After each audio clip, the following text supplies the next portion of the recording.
Santo. Amém. Envia, Senhor, o teu Espírito Santo sobre nós, dai-nos a graça de viver o teu amor e seguir os nossos propósitos, uns ajudando os outros. Dai-nos sabedoria e discernimento. Dai-nos a graça da tua presença nesse nosso encontro. Iluminai-nos, Senhor, te pedimos, por teu Filho, nosso Senhor, na unidade do Espírito Santo. Amém.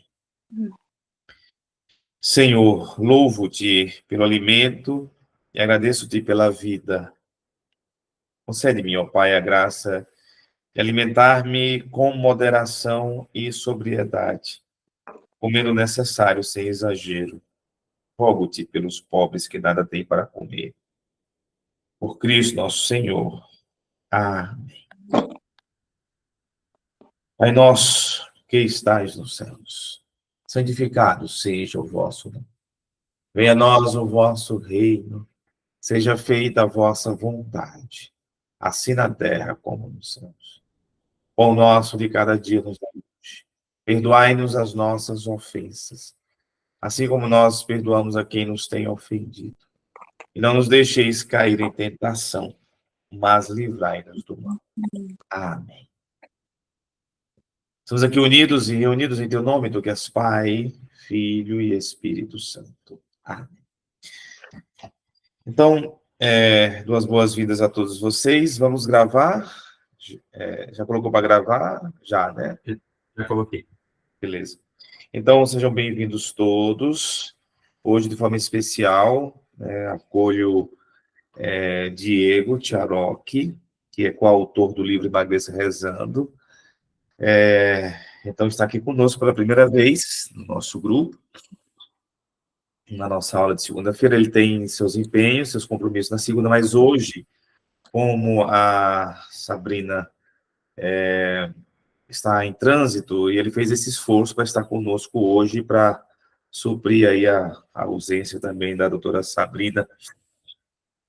Então, fico contente da presença dele aqui no nosso meio. E todos vocês, quem está vindo também pela primeira vez, sinta-se acolhido aqui. Nosso encontro não importa, nós estamos hoje é a aula 6. Não importa se você não passou das primeiras aulas, pois estão todas gravadas, você pode maratonar as primeiras aulas, todas gravadas. E hoje você vai ter a aula do Diego, que ele vai fazer aí certamente um apanhado, né? Mas nós estamos aí no livro, na página, vamos ver aqui, 65.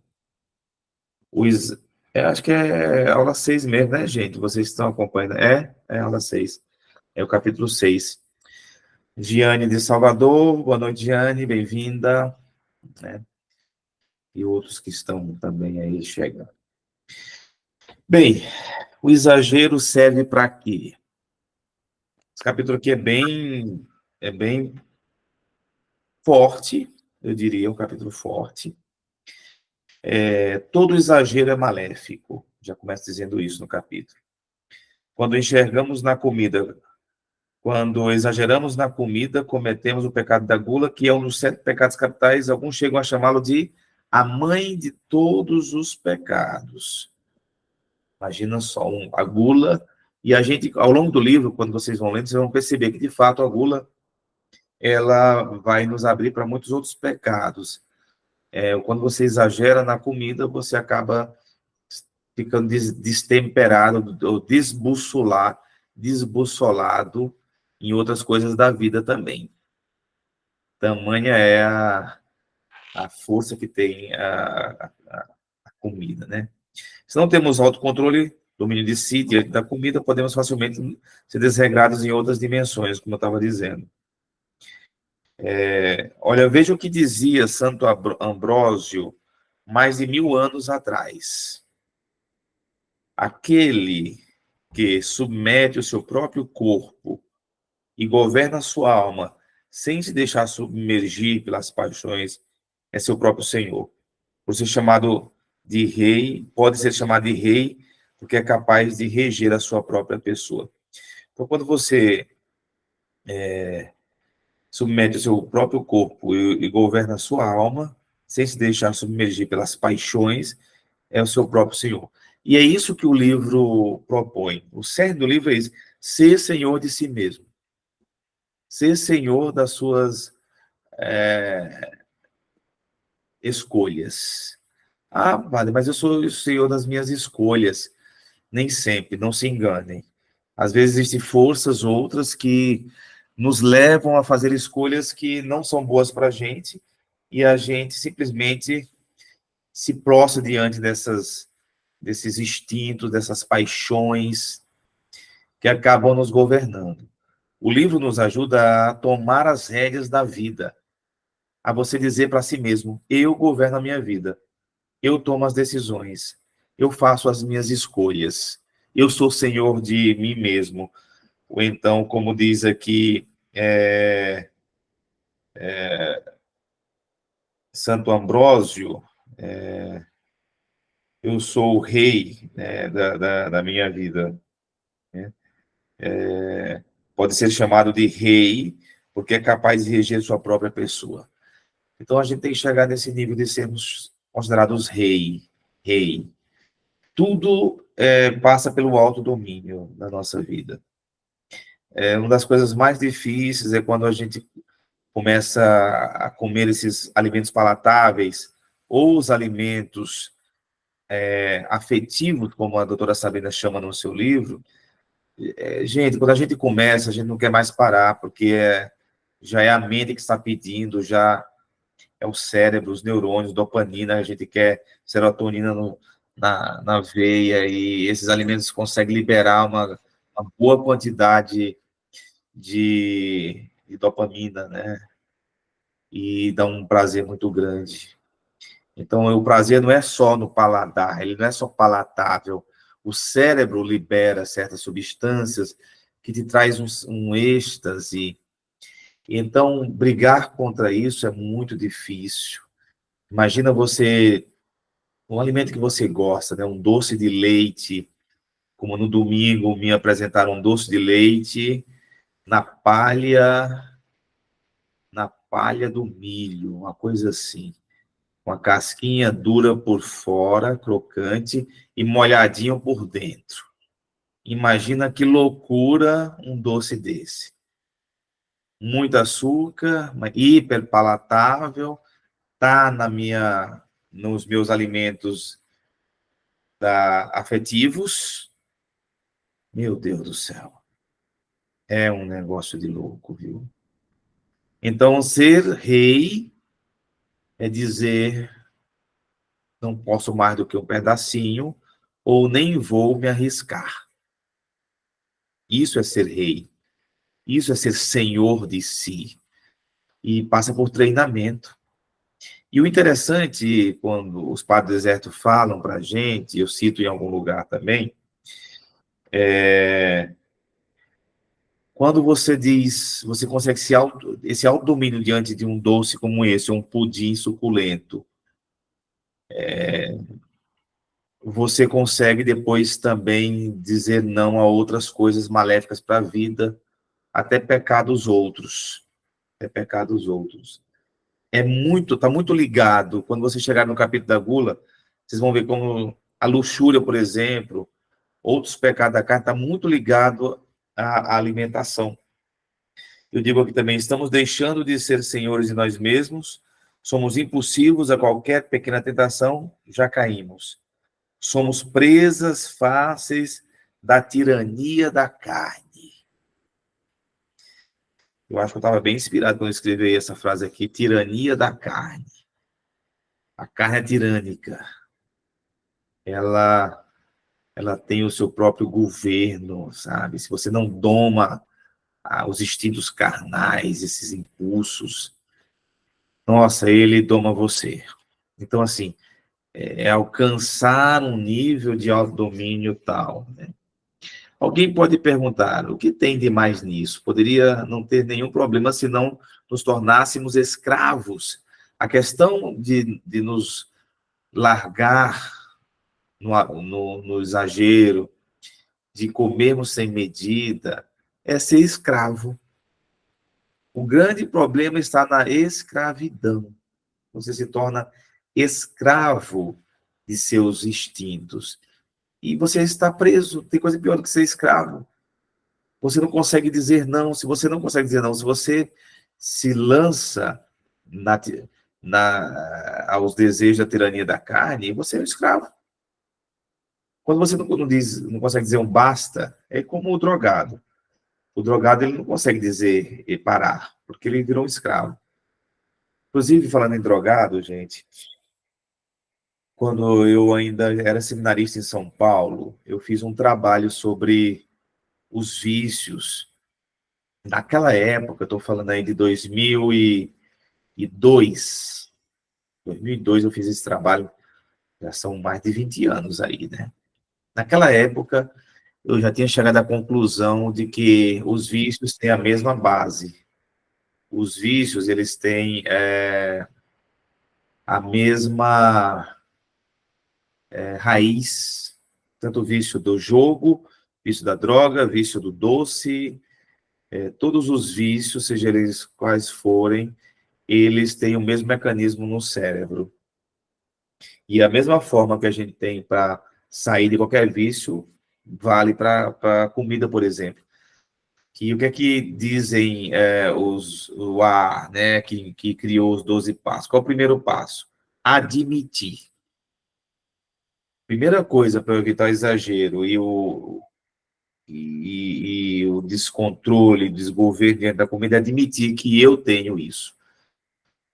Eu admito que eu sou um viciado em doce.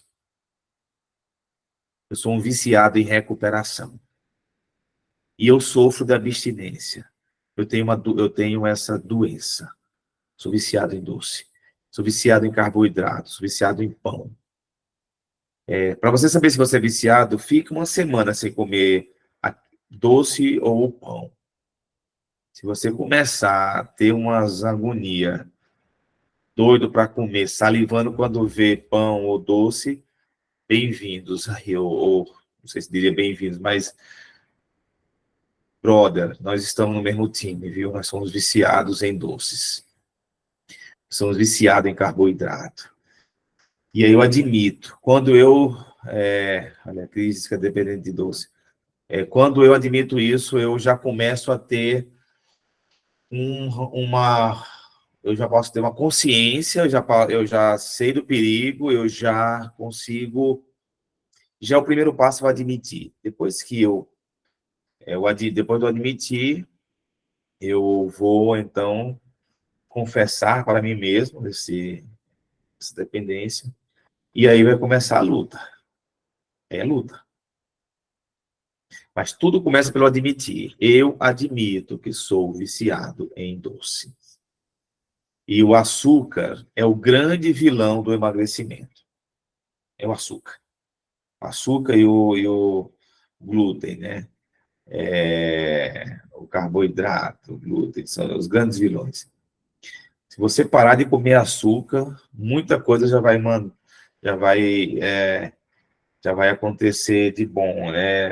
Como a doutora Sabrina fala, o açúcar é altamente inflamatório. Você vai se desinflamar já só em evitar açúcar. Vamos lá. Então, nós nos tornamos escravos e paga-se um preço alto quando somos escravos de maus hábitos. Tão alto que, no caso da comida, somos levados à obesidade, às doenças, aos vícios, à perda da paz interior.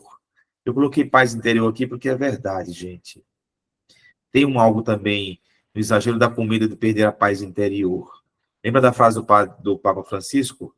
Diz-me como comes, dir-te-ei como está a tua alma. Forte isso. Como é a sua maneira de comer, assim também é a sua alma. Se você come de forma descontrolada, desmedida, com exagero, a sua alma também está assim. Olha só que pesado. A sua alma também está assim. Carne vermelha, por exemplo, gente, o professor meu de filosofia já dizia, perturba a alma. Ele dizia, a carne vermelha perturba a alma. E a gente não consegue parar de comer carne vermelha. Tinha que pelo menos diminuir, mas tem sentido. Por quê? É uma carne pesada, demora demais para digerir, e a sua alma vai sentir também. Nós estamos intimamente ligados, não separe a alma do seu corpo, de forma nenhuma.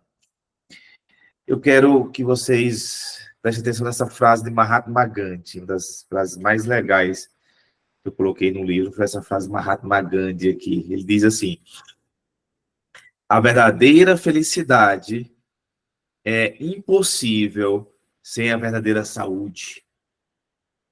E a verdadeira saúde é impossível sem o rigoroso controle da gula. Todos os demais sentidos estarão automaticamente sujeitos ao controle quando a gula estiver sob controle. Olha o que ele está dizendo. Primeiro ele diz que saúde tem a ver com felicidade. Depois ele diz que todos os demais sentidos estarão automaticamente sujeitos ao controle quando a gula estiver sob controle. E é isso que diz os padres do deserto. Eles falam disso. Tenha o autodomínio à mesa e toda a sua vida será de autodomínio. Tenha a coragem de renunciar a um belo pudim diante de você. Tenha a coragem de renunciar a um belo doce de leite, uma deliciosa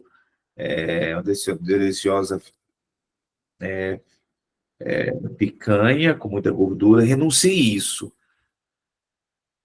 de forma reiterada. Você vai perceber como você também será uma pessoa de autodomínio em outras dimensões da vida. Isso que é legal. Outras dimensões da existência. A nossa Bíblia é cheia de passagens que nos exortam em relação ao perigo da gula. Diz aqui, Provérbios: não estejas entre os beberrões de vinho, nem entre os que são gulosos de carne, porque o bêbado e o guloso empobrecerão, e a sonolência os vestirá de farrapos. Então, ele está ligando aqui que muita comida e muito vinho vai levar a pessoa, inclusive, à pobreza. À pobreza. Te vestirá de farrapos. Esse versículo de Provérbios é de arrepiar. Na carta aos Filipenses, São Paulo parece complementar Provérbios, quando ele diz: o fim deles será a perdição, seu Deus é o ventre, sua glória está no que é vergonhoso, porque só apreciam as coisas da terra. Gente, são coisas fortes, tem que estar sempre preparado para ouvir tudo isso, mas é importante a gente ouvir. Tirania da carne, gula, exagero, perturbação da alma, falta de paz interior, empobrecimento, tudo isso está ligado ao exagero da comida. Exagero da comida. Vocês imaginam que a coisa é muito mais grave, muito mais séria do que a gente imagina, e às vezes a gente trata com brincadeira, com zombaria. Vou começar a dieta só segunda. Segunda eu começo a minha dieta. Vamos comer, porque comer, a gente só vive para comer. Comer é bom. Eu tenho que aproveitar agora, não sei o quê. Gente, atenção, não brinque com isso. É coisa séria, exagero na alimentação. Não é só que só vai te engordar, que já é algo muito perigoso. Mas tem outros desgovernos da vida que o exagero da comida traz, outros desgovernos. Depois, e aí, padre, mas o que fazer então? Esse caminho que nós estamos propondo, né, de organizar a vida por meio da meditação, alcançar um nível de meditação, fazer jejum intermitentes, desintoxicar de comida. A meditação, o caminho do lado espiritual, meditar, vai nos dando essa maior consciência de si, vai nos dando esse autodomínio, repetindo mantra, manadatar, né? Esse capítulo é bem bonito, a lição 6, né? Eu digo, a meditação, pouco a pouco, nos leva à pobreza de espírito. A perseverança na oração vai nos revelando a verdade sobre nós, o quanto somos simples. Nós somos simples, nós é que trazemos opulência, nós é que nos enchemos de coisa, nós é que nos acrescentamos coisas demais na vida da gente. Criamos muitas necessidades, o mundo nos enche de coisas, são muitas metas, passamos a ser exagerados nas escolhas, temos muitos a fazer e tudo parece muito difícil. Na meditação constante chega o dia de entendermos que tudo é mais simples e singelo, né? Então, deixo aqui essa palavra para vocês. Estar aqui é fundamental, partilharmos esses conteúdos, para que quando a gente estiver diante da comida, da mesa farta, a gente tenha um pouquinho de moderação, a gente coloque o pé no freio, retraia um pouco e calma. O mundo não vai se acabar num prato de lasanha, não, gente. Calma. Dá para diminuir, dá para comer menos. Passo a palavra aí para o Diego, para quem não o conhece, Diego Tcharoc, ele escreve o livro. Quem está lendo o livro já deve ter chegado na parte dele, que é muito legal, muito divertido de ler, muito agradável. O livro em si é uma companhia. Eu já li várias vezes, né? Estou lendo de novo, não canso de ler. O livro é leve e a gente sente que está na companhia dos autores, porque eles conversam com a gente, né? Então, Diego, obrigado. Obrigado. Pode seguir.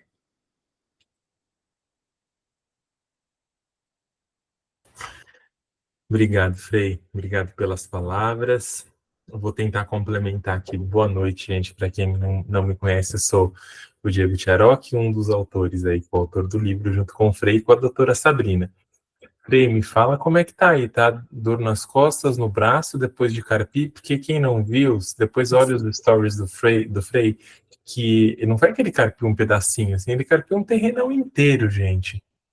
Então, se alguém quiser alguma dica da atividade física, hoje é ele que deveria falar no meu lugar, não eu, porque eu só treinei 1 hora hoje, ele deve ter treinado um pouco mais.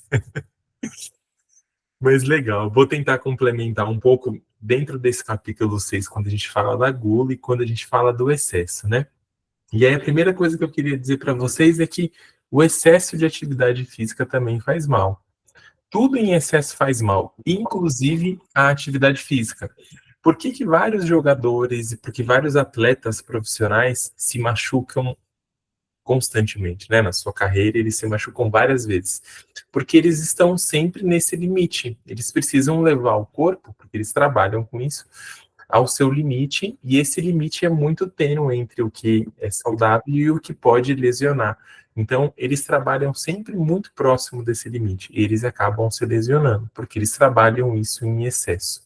Então, atividade física em excesso também faz mal. Então, a gente tem que começar a olhar também se a gente não está incluindo muita atividade física para a gente não se machucar, para a gente não inclusive, atrapalhar e ter um efeito ao contrário do que a gente espera ter com uma atividade física. Mas antes da atividade física, eu queria falar um pouquinho sobre os nossos exames. Eu não sou médico, mas às vezes, sabe quando a gente fala que a gente está com ansiedade? Às vezes pode não ser ansiedade, pode ser excesso de açúcar. E a Sabrina fala muito desse capítulo, né, do açúcar líquido, e depois ela vai voltar aqui em outro momento para falar sobre esse tema também. Porque às vezes a gente tem algumas sensações e a gente acaba não tendo um conhecimento do nosso corpo, que pode gerar uma série de outras coisas e a gente nem sabe por quê. Então, às vezes, a gente acha que a gente está ansioso. Mas, no fundo, é o tanto de açúcar que a gente colocou dentro do nosso corpo que vai causar essa agitação.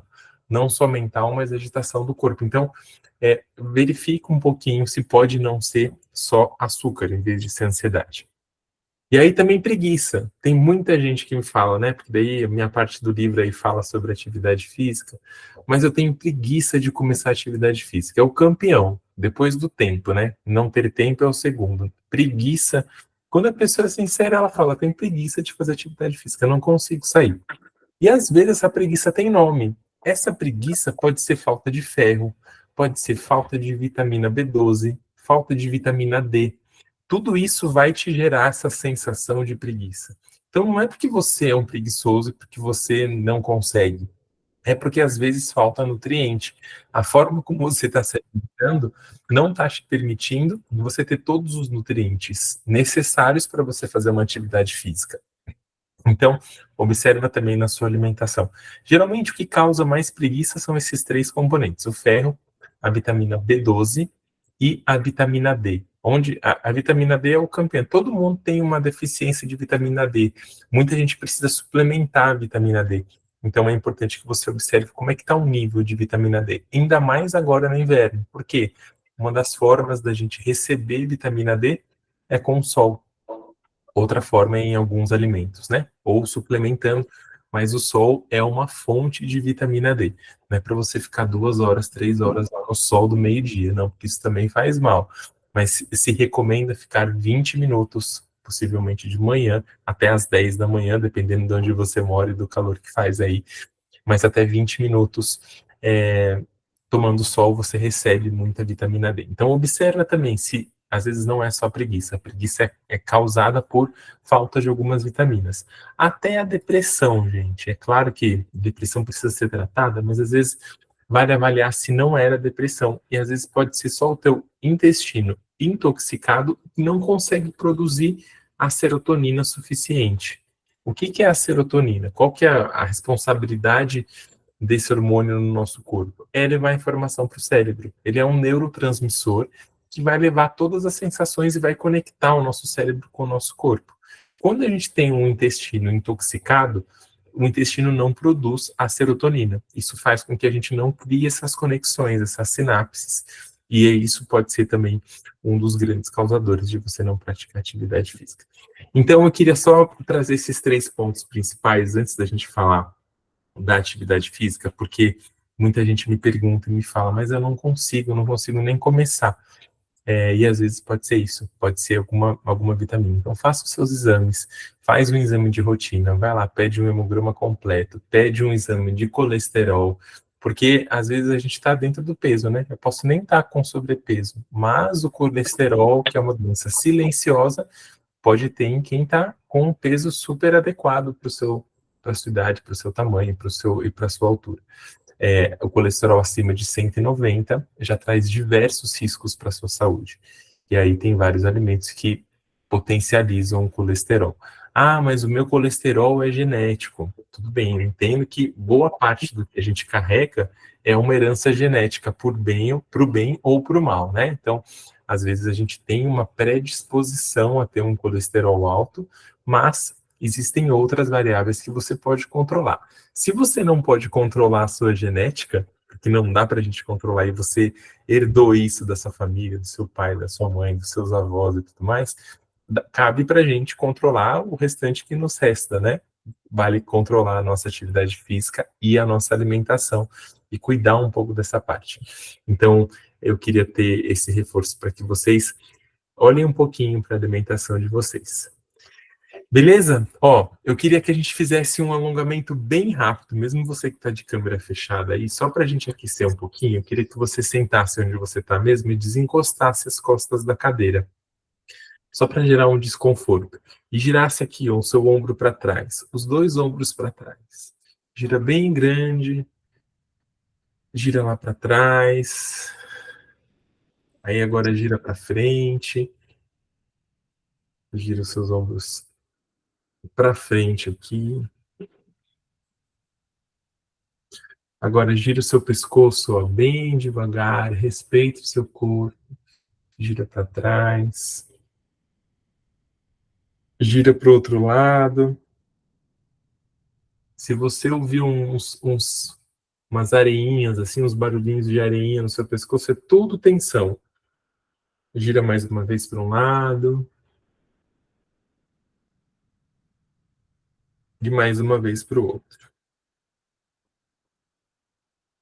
Puxa seu braço aqui na frente, ó. Puxa ele aqui. Puxa o mesmo braço aqui atrás.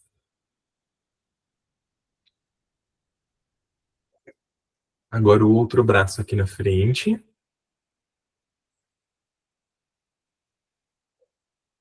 E o outro braço aqui atrás. Isso, agora gira aqui o seu punho para um lado, gira para o outro, agora gira um para cada lado. Deu tilt aí? Se deu tilt, gira para o outro. Gira um para cada lado. Muito bem, muito bem. Ó, eu vou compartilhar minha tela, que eu queria mostrar uma coisinha para vocês aqui quando a gente fala sobre atividade física. Deixa eu compartilhar.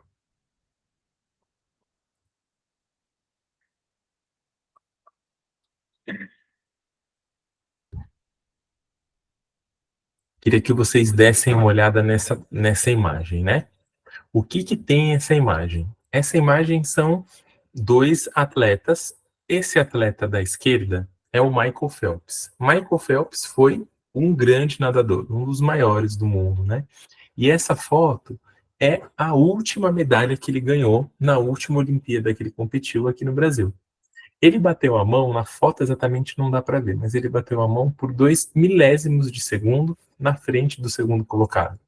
Foi 2 milésimos. É muito pouco o que ele colocou ali na frente do segundo colocado. E aí ele ganhou a medalha de ouro, a última medalha de ouro dele. Quando ele saiu da piscina, veio o repórter e perguntou para ele, né? Mas como é que você teve essa sorte de bater 2 segundos na frente do segundo colocado e ganhar a medalha de ouro? Ele deu uma risadinha e o que ele falou foi: na verdade, o que você chama de sorte, eu chamo de disciplina.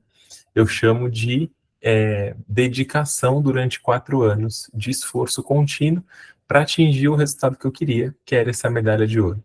Então, não existe milagre, existe treino.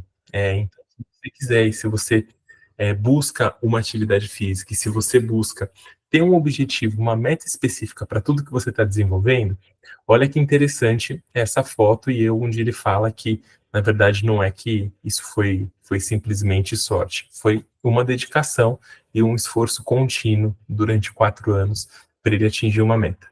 Mas mais interessante é que a gente precisa ter uma meta. E é isso que fala o nosso capítulo 6. Quando eu tenho lá no capítulo 6, lá no final, que eu falo para você desenhar a sua melhor versão, no fundo o que que você quer? Porque é aquela história, né? Se você não sabe para onde você quer chegar, qualquer caminho está certo. Então a gente precisa ter uma meta na atividade física. Isso vai ajudar você a perseverar, a continuar no que você precisa fazer. E se você não tem uma meta, se você não se coloca um desafio, fica muito mais difícil. Senão você vai que nem aquela música, né? Deixa a vida me levar. E aí a vida vai te levando para onde ela for te levar, você vai. Se ela te levar para feijoada, você vai. Se ela te levar para cervejinha, você vai. Para o churrasco, você vai. E quando você vê, você não foi para o lugar que você deveria ir, que você deveria conquistar. Então, eu queria hoje provocar vocês para terem uma meta na sua atividade física, para que vocês pensassem aonde vocês querem chegar. É o primeiro desafio aqui. E aí, além dessa meta, eu queria mostrar essa outra foto. Hoje eu estou trazendo fotos de atletas porque a gente já está entrando em ritmo de Olimpíada, né? Daqui a 15 dias começam as Olimpíadas e vocês vão ver esses corpos aí, esses atletas performando lindamente. Mas a ideia é que aqui ninguém se torne um atleta de elite, assim, mas que a gente se inspire nessas referências. Olha essa segunda foto que interessante. Esse número 5, que está um pouquinho na frente, é o Usain Bolt, o cara que ganhou tudo também na corrida.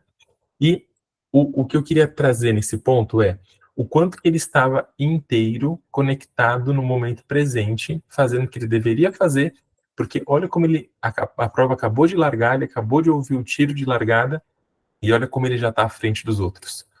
Olha como estar conectado com a gente mesmo, não estar com a mente em outro lugar, o corpo num lugar, o pensamento no futuro, o pensamento no passado. Ele estava no momento presente. Estar no momento presente, que é muito do que a gente busca através da meditação, faz com que a gente esteja atento, para que a gente esteja alerta ao o que a vida nos pede, né? As necessidades e as demandas. Isso fazia com que ele ganhasse várias provas. Interessante que ele falava que ele mentalizava todas as provas antes de competir. Muito interessante, porque tem tudo a ver com o nosso tema de meditação. Ele falava que antes de começar qualquer competição, todo mundo achava que ele estava desconcentrado porque ele usava muito fone de ouvido e estava viajando, pensando em um monte de coisa. Na verdade, o que ele fazia é, passava a prova inteira mentalmente. Então, com riqueza de detalhes, ele pensava em cada milissegundo do que ele faria em cada etapa dessa prova, e antes de ganhar a prova, ele já tinha ganhado a prova na mente. Então, olha como a mente tem esse poder de levar a gente para vários lugares. Então, eu queria trazer essas duas fotos, porque para mim são referências do esporte, e o Usain Bolt usava mentalização, usava meditação, e ele falava que era isso que diferenciava ele de outros atletas. Porque quando a gente chega num nível de alta performance como esses atletas, não existe quem treina menos e quem treina mais. Todo mundo treina muito, no mínimo 8 horas por dia. O que vai diferenciar um atleta ganhar uma medalha de ouro ou não tá no que a gente pensa, tá na nossa mente e como isso está integrado com o nosso organismo e com o nosso ser. Então, quando a gente fala de alimentação, de atividade física, e quando a gente fala de meditação, tudo está muito conectado, está muito integrado, por isso que a gente trabalha esses 3 pontos juntos aqui no livro também, de uma forma única. E aí, eu queria fazer uma outra prática aqui também para a gente falar sobre a respiração. Por quê? Qual que é a base para qualquer atividade física? Independente da atividade física que você escolher, independente da prática que você entender que faz sentido para você, a sua respiração é a base. É a primeira coisa que a gente faz quando nasce e a última coisa que a gente faz quando morre, é a nossa respiração. E a gente vai passando o tempo, a gente vai perdendo a forma correta de respirar. Quando a gente vê, a gente está respirando completamente errado e ela é a base para qualquer atividade física, inclusive para meditação também. Então, o que eu queria propor? Para que você observasse essa figura aqui. Qual que é a respiração correta? Você pode observar essa figura, mas você pode observar um bebê. Os bebês respiram dessa forma e às vezes a gente não respira. Como é que é essa forma? O que significa que quando o nosso ar entra no nosso pulmão, a nossa barriga enche. Quando o ar sai, a barriga enxuga. Essa é a forma correta de respirar. Faça algumas respirações e vê se você respira dessa forma. Quando o ar entra, sua barriga enche. Quando o ar sai, sua barriga enxuga. Essa é a forma que a gente respira. E se você está achando que isso é muito básico, tem muita gente que respira ao contrário. É até difícil respirar ao contrário, mas essa é uma respiração que a gente precisa treinar, porque a gente acaba perdendo essa prática ao longo da vida. É a respiração que a gente nasce. Se você olhar a barriguinha de um bebê, você vai ver que ela incha na hora que o ar entra, ela diminui na hora que o ar sai. Essa é a primeira regra da respiração. E tem uma outra. Olha que interessante. A nossa respiração pode ter 3 fases. Ela pode ter essa respiração que a gente chama de respiração alta, respiração média e respiração baixa. E quando ela está completinha, é a respiração completa. Normalmente, a gente utiliza só essa respiração alta, só essa respiração muito aqui em cima, que corresponde só a 20% da nossa capacidade pulmonar. 20%. É muito pouco. A gente respira muito mal. Quando você observa, principalmente quando a gente está num ambiente tenso, quando a gente está muito ansioso, quando a gente está sem consciência do nosso ser, sem o nosso domínio de si, como dizia o Frei Rogério, e sem essa concentração na respiração, a respiração vem sempre aqui em cima. Aí fica aquela respiração de cachorrinho, sabe? Curtinha e aqui em cima, assim, você só vê essa parte de cima mexer. A gente deve explorar essas outras respirações para a gente renovar o ar e oxigenar o nosso cérebro. Porque se a gente respira só aqui em cima também, a gente não tira o ar velho, a gente não tira todo o ar velho e a gente não consegue renovar o nosso oxigênio no corpo. Então é importante que a gente faça essas 3 respirações. Essas respirações podem ser feitas em fases também. Como é que ela funciona? Quando você inspira, a primeira coisa que deve encher é a parte de baixo, ou a respiração que a gente chama diafragmática. Então, quando você inspira pelo nariz, a gente já vai fazer essa prática rapidinho. Quando você inspira pelo nariz, a respiração primeira deve ser aqui debaixo da barriga ou do diafragma. Depois que você continua enchendo, ela vem para a respiração aqui torácica, que é aqui lateral. e por último, ela vem aqui para cima. Então, eu queria que você fizesse esse teste agora. E quando você solta o ar, é ao contrário. Primeiro você solta aqui de cima, depois você solta lateralmente e só por fim você solta aqui de baixo. Vamos fazer esse teste? Você vai inspirar, começando aqui debaixo da sua barriga. Então, inspira, lá embaixo, vem para a costela, e inspira aqui em cima. Segura um pouquinho. Quando você soltar, solta de cima para baixo. Solta aqui de cima, solta do lado e solta aqui de baixo. Talvez nas primeiras vezes você não vai sentir diferença nenhuma. É isso mesmo. Aos poucos, como você vai praticando, você vai tendo consciência da sua respiração. Vamos lá, mais uma vez. Inspira, começa embaixo, vai para a costela e por fim a respiração aqui em cima. Agora volta ao contrário. Expira aqui em cima, lateral e depois lá embaixo. Nessa próxima respiração, que a gente vai fazer só mais uma vez, o que eu queria quando você soltar o ar, sempre depois que você soltar o ar é difícil, né, Cris? Depois que você soltar o ar, que você solte um pouquinho mais de ar. Por quê? O nosso organismo é tão inteligente, quando a gente solta todo o ar, ele ainda guarda um pouquinho, um pouquinho de segurança de ar ali, porque ele não sabe o que vai acontecer depois, então ele segura um pouquinho de ar. A gente precisa renovar esse ar sujo. Então, quando você inspirar, você vai expirar, e quando você terminar de expirar, quando você achar que não dá mais, faz mais um pouquinho de força, você vai ver que tem um arzinho ainda que vai sair. Aí depois você expira normal. Vamos tentar a última vez. Então, inspira na barriga, inspira na costela, inspira aqui em cima. Segura um pouquinho, aí solta em cima, solta do lado, e solta lá embaixo. Quando você terminar de soltar o ar, solta mais um pouquinho. Tem mais um pouquinho de ar aí.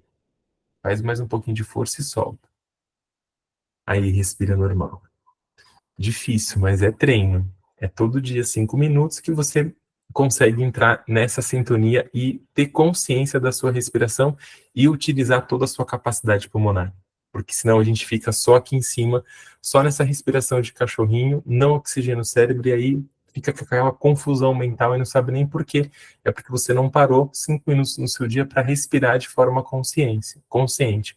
Isso pode ser base para a sua meditação. Você pode respirar com a sua meditação e meditar respirando, utilizar as técnicas de respiração meditando, como essa daqui, ó, que é a última técnica que eu queria compartilhar com vocês hoje, que é a respiração que a gente chama de respiração quadrada. Por que ela é uma respiração quadrada? Tá vendo que tem 4 tempos em cada uma dessas fases da respiração? A nossa respiração tem 4 fases. Não faz ainda, tá? A primeira fase é quando a gente inspira, a segunda fase é quando a gente retém o ar nos pulmões, a terceira fase é quando a gente expira, e a quarta fase, quando a gente retém a respiração sem ar.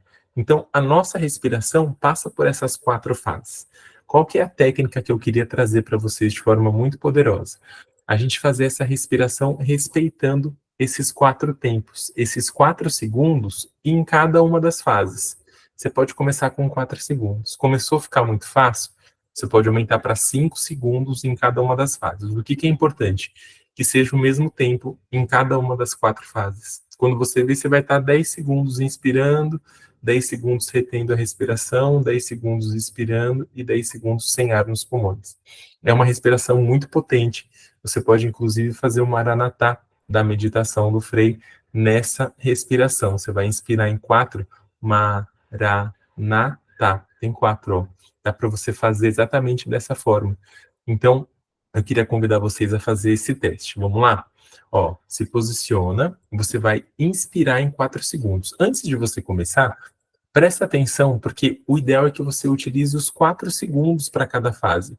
O que acontece geralmente? Você vai inspirar em 1 segundo e vai ficar os outros 3 ali tentando puxar mais ar e você não vai ter, porque você já fez tudo no primeiro ou no segundo segundo. Então, o ideal é que ele fique constante, você inspire 4 segundos, retém o ar, e mesma coisa na hora de expirar. Usa os 4 segundos, calibra aí para você expirar em 4, não expirar em 1 segundo e depois ficar os outros 3. E a mesma coisa na retenção sem ar em 4 segundos. Então, se posiciona aí e inspira em 1, 2, 3, 4. Segura o ar. 1, 2, 3, 4. Expira. 1, 2, 3, 4. Fica sem ar. 1, 2, 3, 4. Difícil, gente, muito difícil. No começo pode parecer um pouquinho, mas a ideia é que a gente pratique isso todos os dias. Esse tipo de respiração quadrada, ela traz muita calma. Então, você pode executar essa respiração em um momento que você estiver mais estressado, sair daquela reunião, brigou com o seu chefe, tá tudo explodindo. Para 5 minutos, vai no banheiro e faz essa respiração, porque ela ajuda a gente a entrar naquelas sintonias, nas ondas betas, que vai ajudar a gente na meditação e que vai ajudar a gente a ter mais consciência de si, o domínio de si, um dos frutos do Espírito Santo, para que daí, a partir disso, a gente pense numa atividade física. Mas a base para qualquer atividade física é a gente aprender e reaprender a respirar. Beleza? A última respiração aqui, ó. Agora a gente vai fazer de novo em 4 segundos com o Maranatá. Se prepara aí e inspira. Ma, ra, na, tá. Retém a respiração. Ma, ra, na, tá. Expira. Ma, ra, na, tá. E retém sem ar. Ma, ra, na, tá. Muito bom, gente. Ó, eu poderia ficar falando mais técnicas de respiração, porque tem várias outras técnicas aqui, mas essas é as iniciais, então eu queria começar por elas, para a gente ter consciência da nossa respiração e para que a gente tenha, lembra das figuras dos atletas, para que a gente tenha as metas. O livro fala, no capítulo 6, para você fazer um desenho da sua melhor versão, do que você espera como a sua melhor versão lá na frente, né? Então, pode usar o livro, inclusive, para fazer o desenho, escreve a sua meta. E aí, a gente está no meio do ano, você pode fazer essa meta até o final do ano. Onde você quer estar no final do ano? Tem um tempo ainda, tem 6 meses, dá para mudar a nossa atitude, dá para mudar a nossa vida. Mas, tão importante quanto você escrever a meta, é você escrever também o que você consegue fazer, ou seja, qual que é o seu plano de ação para aquela meta. Porque eu escrevi uma meta que eu quero emagrecer 5 quilos até dezembro. Tudo bem, pode ser uma meta, mas o que você vai fazer para você emagrecer esses 5 quilos até o final do ano? Porque esperar resultados diferentes fazendo sempre a mesma coisa é muito difícil. Então a gente precisa mudar alguma coisa para atingir para mudar um estado que a gente está para um estado novo. O que você vai fazer? Então, a minha sugestão é que você escreva essas 3 coisas. E as 3 coisas o que você vai fazer para sua meditação e para sua espiritualidade, o que você vai fazer, o que você vai mudar na sua alimentação e o que você vai mudar na sua atividade física para atingir essa meta. Então, se eu quero emagrecer 5 quilos até o final do ano, pense em ações pequenas. Eu posso começar fazendo 5 minutos de respiração em Maranatá na meditação. Eu vou começar caminhando 20 minutos rezando o terço 3 vezes por semana. E eu vou tirar o açúcar líquido, como fala no capítulo 6. Pronto. Começa com essas 3 coisas, começa pequeno. Quando você vê, você está se transformando e transformando as pessoas que estão aí ao seu redor. Bom, era isso que eu queria trazer hoje. Acho que tem algumas mãozinhas levantadas. Frei, você quer complementar, trazer mais algum outro ponto adicional aqui? Você trouxe um ponto da respiração. Respiração, de fato, é fundamental. Eu falei isso, inclusive, na aula passada, para a vida espiritual. Alguns mestres de meditação dizem que bastaria você fazer esse tipo de exercício de respiração, você já estaria meditando. Então, assim, muito bom mesmo. Mas eu não conhecia essa técnica do 4x4 aí. Vou praticar. Gostei muito. Pra vocês verem que a gente já, mesmo convivendo já há um tempo, a gente sempre se surpreende com nossos coautores. Então vamos lá. Quem levantou a mão para perguntas, comentários, perplexidades, dúvidas, ânsia? Ó, eu vou começar aqui. Ele falou, ele falou tudo da vitamina B12, inclusive eu fiz exame de sangue. Daqui a 10 dias